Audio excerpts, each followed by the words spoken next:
Sebuah program pemerintah yang dalam hitungan bulan berhasil menjangkau lebih dari 43 juta anak sekolah di seluruh Indonesia. Menciptakan 290.000 lapangan kerja baru hampir dalam sekejap, dan membuat uang negara mengalir ke desa-desa yang selama puluhan tahun selalu lebih banyak menyetor ke pusat daripada menerima kembali. Kedengarannya luar biasa, kan? Tapi program yang sama ini juga menyebabkan lebih dari 20.000 kasus keracunan massal di seluruh Indonesia sepanjang tahun 2025. Menuai kritik tajam dari KPK soal lemahnya akuntabilitas dan pengawasan, dan membuat 3 pimpinan Badan Gizi Nasional dicopot oleh Presiden Prabowo sendiri. Satu program, dua wajah yang sangat berbeda. Selamat datang kembali di channel ini. Dan hari ini kita bedah tuntas salah satu program paling ambisius sekaligus paling kontroversial dalam sejarah kebijakan sosial Indonesia modern. Makan bergizi gratis, atau yang lebih dikenal sebagai MBG.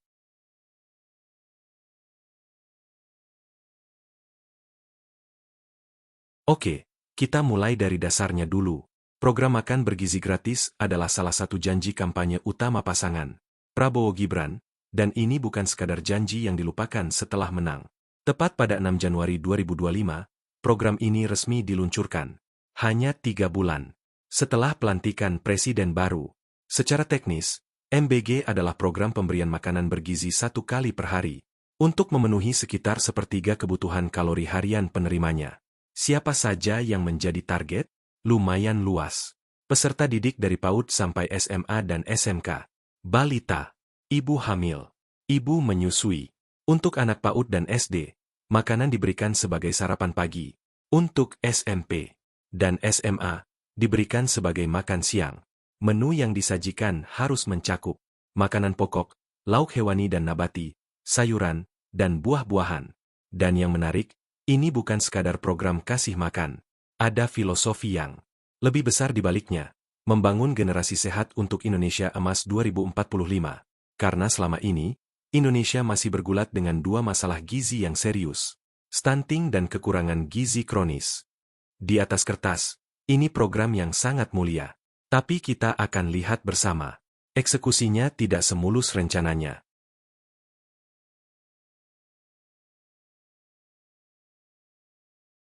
Sekarang kita bicara angka. Dan ini bagian yang menarik sekaligus bikin geleng. Geleng kepala. Awalnya, pemerintah mengalokasikan anggaran MBG sebesar 71 triliun rupiah untuk tahun 2025, dengan target menjangkau sekitar 7,9 juta penerima manfaat pada awalnya. Tapi kemudian Presiden Prabowo ingin lebih cepat, lebih masif. Target diperluas drastis menjadi 82,9 juta penerima manfaat pada akhir 2025. Akibatnya, anggaran ikut melonjak. Kebutuhan bertambah sekitar 100 triliun rupiah. Sehingga total anggaran 2025 naik menjadi 171 triliun rupiah. Dan angka itu belum berhenti. Untuk 2026, rencana awalnya adalah 335 triliun rupiah. Angka yang bahkan sempat ada wacana bisa mencapai 420 triliun rupiah untuk menjalankan program secara penuh sepanjang tahun.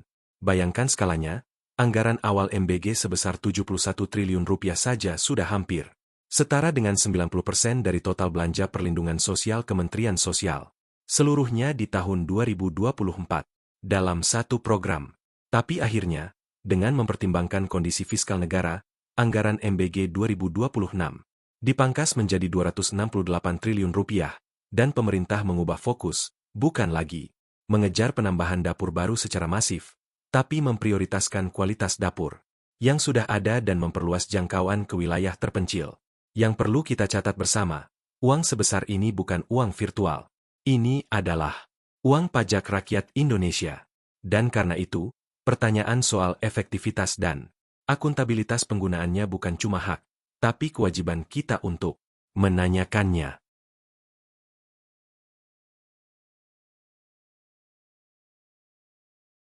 Tapi, dan ini penting, gue nggak mau video ini jadi semata-mata kritik tanpa mengakui apa yang memang sudah berjalan.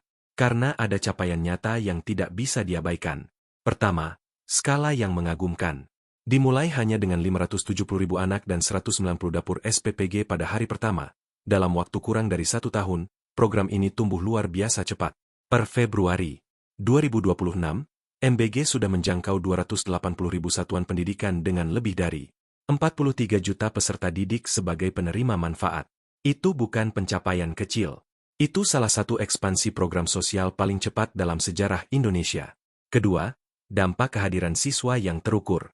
Di SDN 03 Warung Kiara Sukabumi, salah satu sekolah uji coba MBG, angka kehadiran siswa yang sebelumnya hanya 70-80%, melonjak menjadi 100% sejak program ini berjalan. Anak-anak datang ke sekolah karena ada alasan tambahan untuk hadir. Ketiga, perputaran ekonomi desa. Ini yang sering luput dari perhatian. Setiap 8 miliar rupiah diproyeksikan berputar di setiap desa per tahun dari program ini, menggerakkan petani lokal, UMKM, peternak, hingga nelayan sebagai pemasok bahan baku. Presiden Prabowo menyebutnya sebagai membalik arus uang, dari yang selama puluhan tahun mengalir ke Jakarta, kini mengalir kembali ke daerah. Keempat, lapangan kerja baru. Per Agustus 2025, program ini diklaim telah menciptakan 290.000 lapangan kerja baru, tenaga masak, tenaga distribusi, pengelola dapur, dan rantai pasok pendukungnya. Di atas kertas dan di beberapa titik pelaksanaan, program ini bekerja.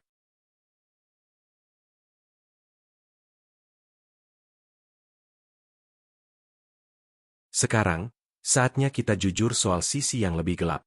Karena program sebesar ini, dengan anggaran sebesar itu, tidak bisa kita biarkan berjalan tanpa pengawasan kritis dari publik. Masalah pertama, dan paling serius, keracunan massal. Ini yang paling tidak bisa diabaikan. Sepanjang 2025, lebih dari 20.000 kasus keracunan terkait program MBG dilaporkan di seluruh Indonesia. Salah satu kasus paling besar terjadi di Bandung Barat, di mana 1.333 pelajar keracunan secara serentak dalam satu kejadian. Yang lebih memprihatinkan, meski pemerintah menutup sementara dapur-dapur yang bermasalah, kasus keracunan terus bertambah. Dan menurut banyak pihak, tidak ada proses penegakan hukum yang berarti terhadap kasus-kasus ini. Seorang koordinator dari JPPI bilang blak-blakan, penutupan sebagian SPPG sama sekali tidak efektif dalam menghentikan gelombang keracunan. Masalah kedua, tata kelola yang lemah. KPK, Komisi Pemberantasan Korupsi, secara resmi menyatakan bahwa akuntabilitas program MBG lemah. Tidak ada tolok ukur keberhasilan yang bisa diverifikasi secara independen. Bagaimana kita tahu program ini berhasil, kalau standar keberhasilannya saja belum jelas? Masalah ketiga, distribusi yang tidak merata. Ironinya, pada saat peluncuran, mayoritas dapur SPPG justru terkonsentrasi di Pulau Jawa, sementara daerah dengan tingkat stunting dan kekurangan gizi paling parah justru ada di NTT dan Papua. Orang yang paling butuh, justru yang paling terakhir dijangkau. Masalah keempat, drama internal yang mengkhawatirkan. Puncak dari semua masalah di atas, Presiden Prabowo sendiri akhirnya mencopot 3 pimpinan Badan Gizi Nasional sekaligus, termasuk Kepala BGN Dadan Hindayana yang sudah ada dari awal. Ini sinyal yang sangat kuat bahwa ada sesuatu yang fundamental tidak beres dalam pelaksanaannya, dan diakui sendiri dari atas.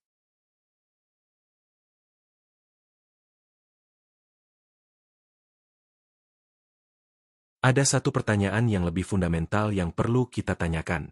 Apakah MBG benar-benar solusi yang tepat untuk masalah yang ingin diselesaikannya? Tujuan utama program ini, yang sering disebut pemerintah, adalah menekan angka stunting dan meningkatkan kualitas gizi anak Indonesia. Tapi para peneliti dari CISDI menunjukkan sebuah catatan penting. MBG tidak menyentuh akar masalah gizi yang sesungguhnya. Akar masalahnya adalah ini, banyak keluarga tidak mampu membeli makanan bergizi seperti daging, ikan, sayur, dan buah, karena harganya tidak terjangkau. Ketika harga beras naik, protein hewani dikorbankan pertama kali. Program yang memberikan makan 1 kali sehari di sekolah memang membantu, tapi tidak menyelesaikan kenyataan bahwa di luar sekolah, di rumah, asupan gizi anak-anak masih bergantung pada kemampuan ekonomi keluarganya. Selain itu, stunting terjadi paling kritis pada 1000 hari pertama kehidupan anak, dari kandungan sampai usia 2 tahun. Sementara MBG menyasar anak usia sekolah, yang dalam banyak kasus, jendela kritis itu sudah terlewat. Indonesia juga sudah punya program gizi yang berjalan sebelum MBG, PMT, pemberian makanan tambahan, dan berbagai program di bawah Perpres Percepatan Penurunan Stunting.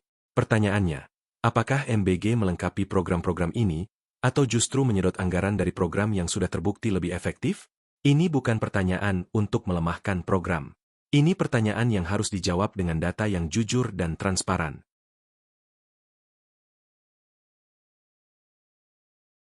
Di balik semua angka, semua kontroversi, dan semua drama politik yang mengelilingi program ini, ada jutaan anak Indonesia yang hari ini pergi ke sekolah, duduk di kelas, dan menerima sepiring makanan yang mungkin jadi satu-satunya makanan paling bergizi yang mereka makan hari itu. Buat mereka, MBG bukan soal kebijakan, bukan soal anggaran, bukan soal siapa yang dicopot dan siapa yang dilantik. MBG adalah sepiring nasi, lauk, sayur, dan buah, yang membuat mereka lebih bertenaga untuk belajar, dan sedikit lebih dekat pada masa depan yang lebih baik.